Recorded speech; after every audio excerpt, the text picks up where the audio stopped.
حضرت ابو امامہ رضی اللہ تعالیٰ عنہ فرماتے ہیں آپ علیہ الصلوۃ والسلام نے فرمایا من خرج من بیتہ متطہرا الی صلاۃ مکتوبۃ، جو شخص گھر سے وضو کر کے،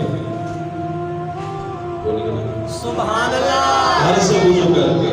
سبحان اللہ، مسجدوں میں بھی وضو کا انتظام ہے، ہوتے ہیں، ہر جگہ ہوتا ہے، لیکن حدیث پاک کے لفظ کیا ہیں؟ من خرج من بیتہ متطہرا، گھر سے پاک صاف ہو کے آیا ہے، گھر سے وضو کر کے نکلا ہے، اور الی صلاۃ مکتوبۃ،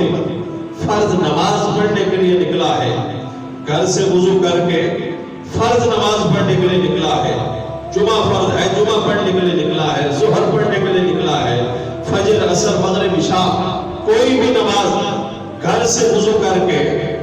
مسجد کی طرف چلا ہے فرض نماز پڑھنے کے لیے، میرے نبی نے فرمایا فَأَجْرُهُ كَأَجْرِ الْحَجِّ الْمُحْرِمِ، فرمایا کہ اس کا اجر ایسے ہی ہے کہ جیسے حاجی احرام باندھ کر حاجتا ہے، احرام باندھ کر اور موسم کی مشقتیں برداشت